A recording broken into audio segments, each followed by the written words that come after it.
You clicked for a crash. Here's the twist. Nationally, 2026 looks like a slow, great housing reset. About a 1% price rise and roughly 6.3% mortgage rates. Boring, right? But AI scraping regional data says a handful of metros won't feel boring at all. Which ones? The cities where overvaluation collides with insurance shocks and fading remote work hype. Think parts of the Sun Belt and coastal markets like Austin, San Jose, and New Orleans. Stay with me and I'll show you the signals. Bond-driven rate dips, wage versus price spread, and climate risk. That separates safe from shaky. Your zip code matters. A lot. Before we move on, please take a moment to subscribe to the channel and like the video. So the headline says 1% national price growth. Cute. Here's the weird part. Under that calm surface, a handful of cities are set up to take a hit while the averages make everything look normal on paper. It's the kind of mismatch that makes people say, wait, how are prices flat when my neighbor just took a haircut? You're not crazy. The data can be right and your street can still hurt. 2026 looks like a slow normalization, not a fireworks show. Mortgage rates hang around 6.3%. Sales crawl higher. Wages finally outrun home prices for once. That unlocks a little affordability and pulls a few buyers off the sidelines. It takes the panic out of the market. But here's the catch. Normalization at the national level doesn't fix local math problems, and some metros have math that just doesn't pencil anymore. AI models keep flagging the same trio of pressure points.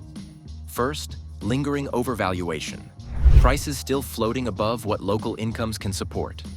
Second, insurance shocks. Carriers pull back, premiums jump, deductibles rise, and suddenly your monthly nut balloons before you even buy a new couch. Third, the remote work premium fades. Fewer people moving for space, less frenzy, less buy it now energy. The outcome is simple. Thinner buyers, faster fatigue, and sellers who discover the comps from 2022 don't apply. It's like the national market is jogging, but a few cities are sprinting downhill with untied laces. Momentum looks great until a tiny wobble sends you sprawling. That wobble is a higher insurance quote, a HOA special assessment, or a stale listing that needs a 5% price cut just to get a showing.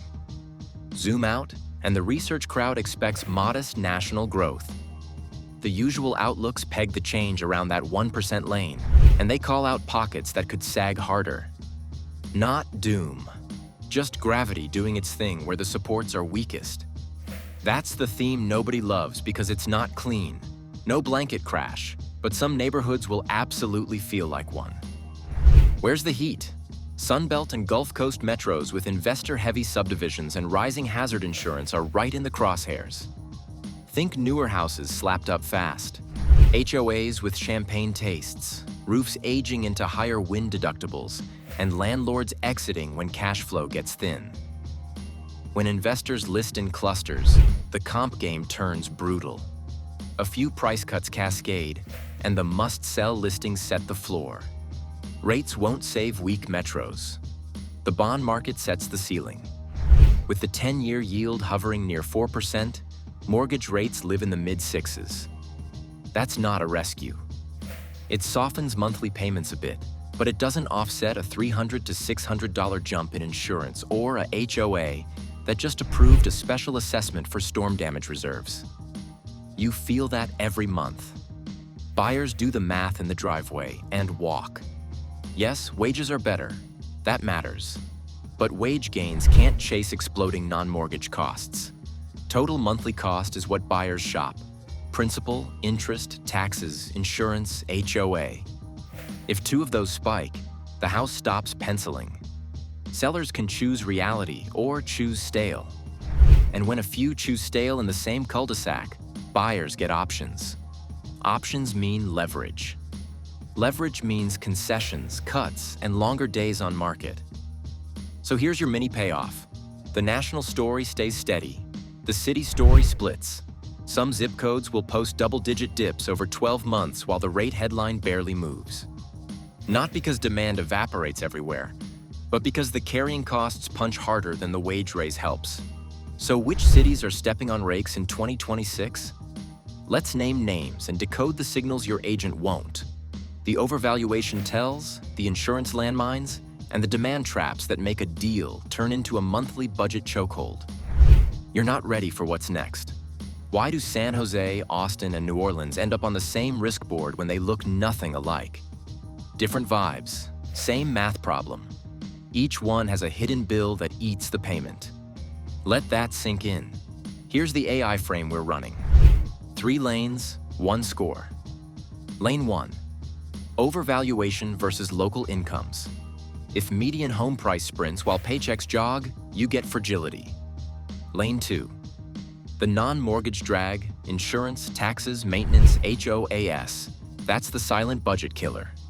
Lane 3, demand softeners, remote work pullback, corporate hiring freezes, or hype fatigue. Stack all 3 and an average listing turns into a negotiation marathon. The tension is simple. The triggers differ, but the ending rhymes. Thinner buyers, rising carry costs. Sellers chasing last year's comps while buyers run spreadsheets in their car and pass. It's real. It's happening. San Jose first. Peak price hangover lives here. High-ticket homes erode tech wealth, especially stock comp. When stock-based income cools, the oxygen in the luxury segment thins fast. A small hit to equity grants can pause $1 million upgrade in a heartbeat. Add property taxes based on nosebleed valuations and maintenance on big homes. New roof numbers sound like a used Tesla. Tiny demand shifts cause noticeable price trims because the pool at that price point is small to begin with. A few listings linger, and the must-sell one sets a rougher floor than anyone likes. Austin isn't mysterious. It's momentum wearing off. Pandemic-era run-up? Massive. Investor density? High enough that when cash flow gets dinged by taxes or insurance, listings appear in clusters. Tech layoffs didn't wipe the city, but they knocked the swagger out of bid-over-ask habits. Remote work shine fades, and commuting math returns. Meanwhile, Texas property taxes don't whisper, they yell. Insurance isn't a freebie either. The NASDAQ report pegs Austin for around a minus 5.1% slide, which tracks with a market digesting too much 2021 energy at once. That's not doom. That's a reset with a bill attached. New Orleans wears its risk on the monthly statement. Flood and wind exposure, older housing stock, and insurers leaving the party. When carriers exit, premiums jump and deductibles climb. Buyers do not love surprise 5-figure wind, deductibles, or condo associations juggling special assessments. The NASDAQ report calls a negative 7.2% drop, which fits the vibe. Demand blinks when the annual insurance quote looks like a luxury gym membership times 12. The culture is unbeatable, but the spreadsheet has no chill. The research aligns on the broader pattern. Models flag metros where wage growth can't keep up with total monthly cost. Principal, interest, taxes, insurance, HOAS. That's the only metric that matters when you're signing. The mortgage rate can soften a bit, but if the HOA votes in a reserve hike or your insurer adds a storm deductible, affordability gets smoked. Regional contrasts matter. Florida and Texas coastal suburbs are dealing with higher insurance deductibles and choppy coverage. Some Nashville neighborhoods and parts of Austin, after hype cycles, are cooling as reality checks roll in. Meanwhile, safer bets tend to cluster near New York City, the Midwest, and the Great Lakes. More affordable, less climate drama, and office commutes pulling steady demand.